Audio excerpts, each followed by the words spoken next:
Hey everyone, welcome to my first ever tutorial video. Elden Ring came out recently and a lot of people picked up the game. While the game has elements that are vastly different from other FromSoft games, it plays very similarly to the other ones. This video is meant to help anyone who feels overwhelmed with everything going on in the game and hopefully provide some tips to make starting out a little bit easier.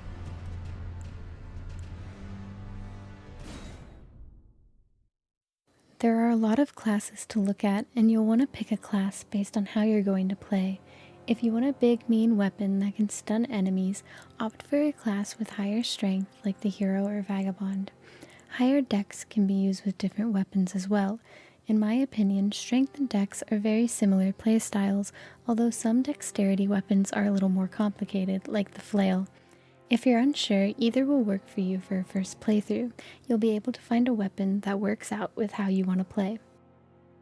Magic is a bit more complicated. You may want to find a specific video that goes in depth about that because I've never done a magic run, but classes like Astrologer and Confessor will be better for it because they have higher intelligence and faith stats.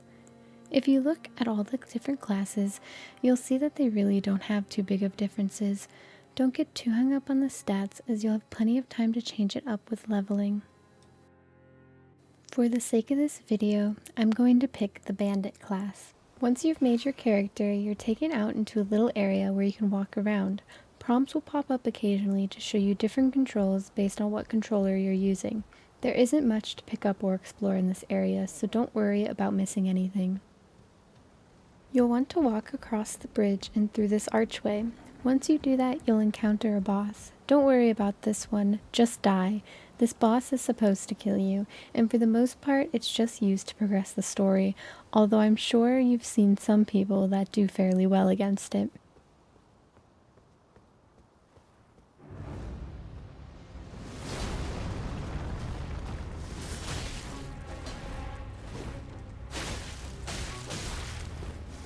As you can see, I'm not one of those people. When you can move again, it will show you that you have 3 flasks of Crimson Tears. These are heals and they will give you some of your health back. You've also been given a flask of Cerulean Tears, which restores your FP, the blue bar that is used up by magic and special weapon attacks. Moving your camera, you can see there's a door you can go to or an area to your right that you can drop down into. I would recommend dropping down as this is the tutorial area of the game and can be extremely helpful for new players and old players since there are some different controls and new abilities. This is the first place you will encounter a Site of Grace. If you've played the old games, these are the equivalent of bonfires and we will go more in depth about them after this tutorial area.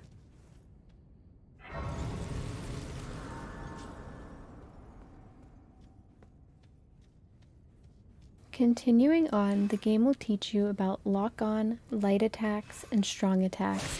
It also touches on guarding, which is pretty important against weaker enemies because you can absorb a lot of their damage.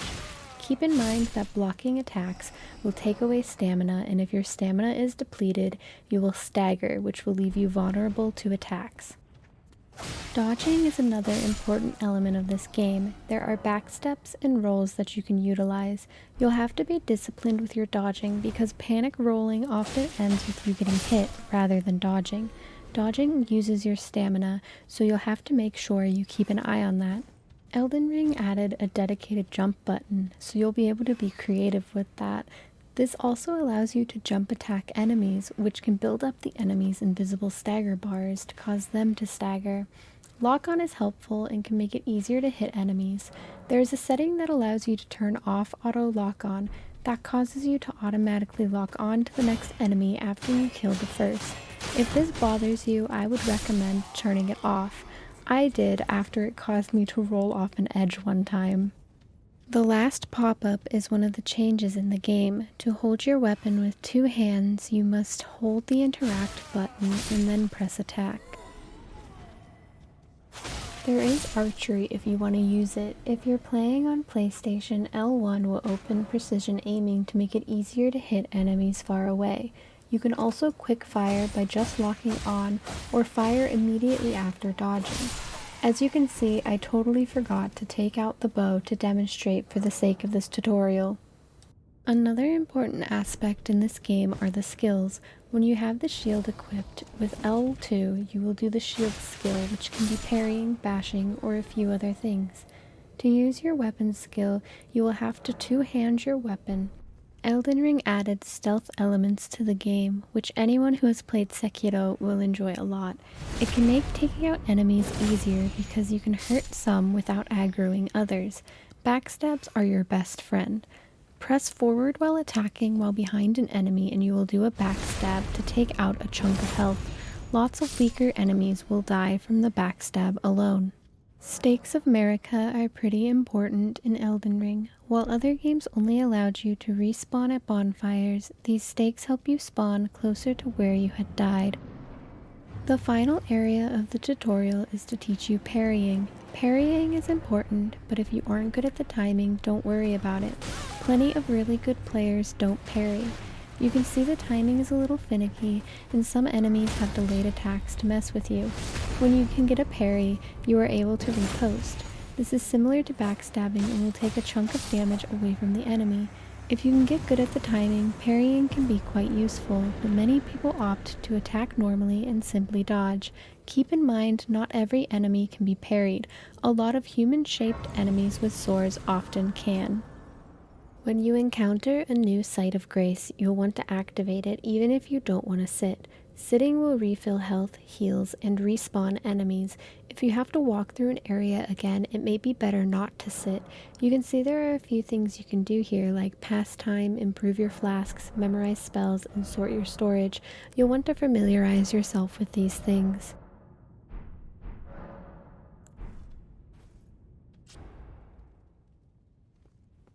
Once you're in the overworld, you'll see these glowy lines leading you towards the site of grace. These lines will lead you towards the closest site in the direction of the required boss. This guidance of grace can be used as a path for you if you choose so, but you do not have to follow it. As you travel through the world, don't feel bad about avoiding anything that is too difficult for you. You see this big man on the horse? He's mean. If you don't want to fight him yet, don't. There's nothing wrong with running away from something that's too high level for you. For an example, I decided to go forward and fight him for a bit.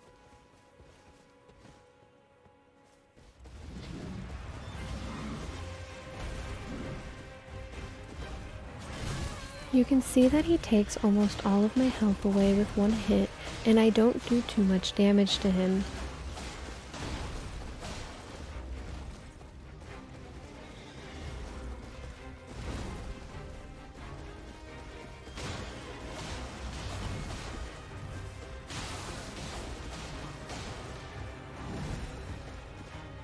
Even though I managed to do a bit of damage and stay alive for a while, it's not really worth it since you're able to come back and fight anything you skipped later.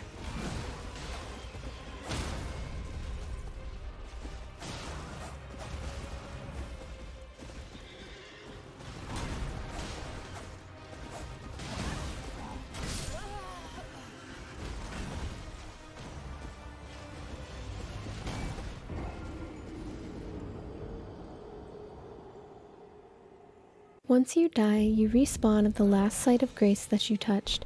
Your runes you collected will be where you died, and sometimes it's impossible to get them without aggroing the enemy who killed you.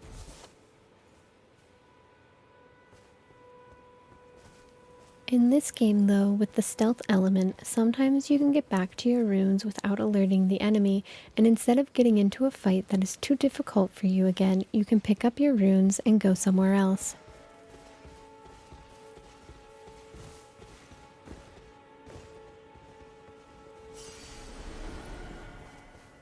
If you followed the guidance of grace, you'll end up in the Church of Ella, where you'll pick up a smithing stone which is used to upgrade your weapon.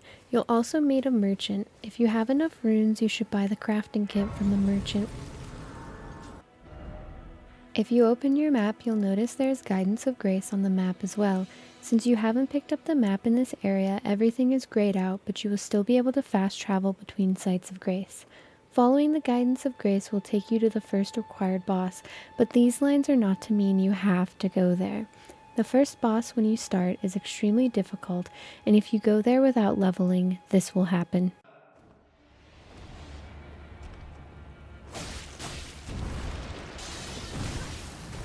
You can see with the weapon and damage I have that the battle would take quite a long time if I tried it repeatedly. So this is a boss you may want to come back to later.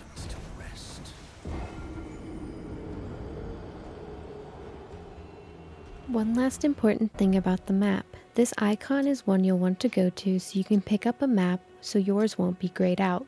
In Elden Ring, you can also get a horse. Melina will give you Torrent after you've traveled down the main path and rested at Sites of Grace.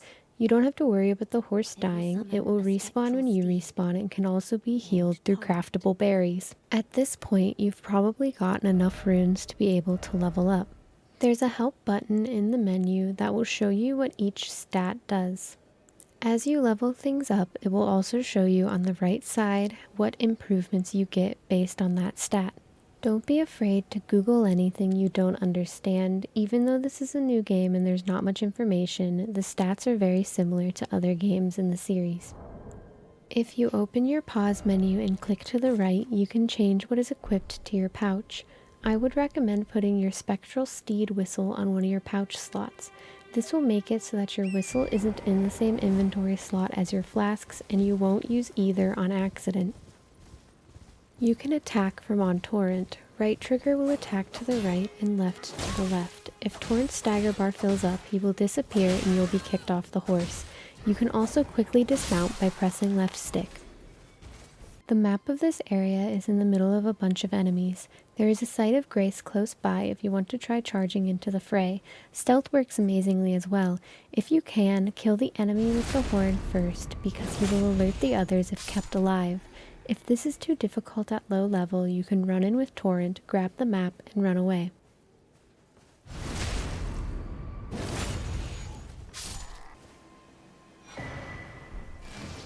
Once you get the map, you can see it's a lot easier to read. You can see areas of interest on the map and place markers at places you want to go explore. Blue markers will pop up on your compass, but there are other markers as well that are only visible on the map. If you're interested in this game's story, you'll want to make sure anytime you encounter an NPC, you talk to them until they start repeating lines. After you try to fight Margit once, Melina will offer to take you to the Round Table Hold. This is the hub area of Elden Ring where you can find a lot of NPCs and the blacksmith. Hweg will help you upgrade your weapon past +3 with smithing stones you find through exploration. There's also a merchant here that has a few helpful things. In the blacksmithing menu, you can see how many runes it costs to upgrade. It will also show in the top right of the first box how many smithing stones you have and how many are required to upgrade your weapon. The stats on the right show how the weapon improves with smithing. Another important thing I forgot to mention is that in the menu you can show a larger explanation of items. This will explain story points to you, but it also occasionally has important information regarding the item. You may want to read more information about the item you got from hugging the lady. Those are all the beginning tips I can think of, but thank you so much if you sat through this whole video. I hope something in this video helped you. I think the community surrounding Soulsborne games can be daunting at times. People have a lot of intense opinions regarding the game and how it's supposed to be played. But a great part of these games is there's a lot of creativity and problem solving involved in how you can approach different parts of the game. Never feel bad about looking up a video for help.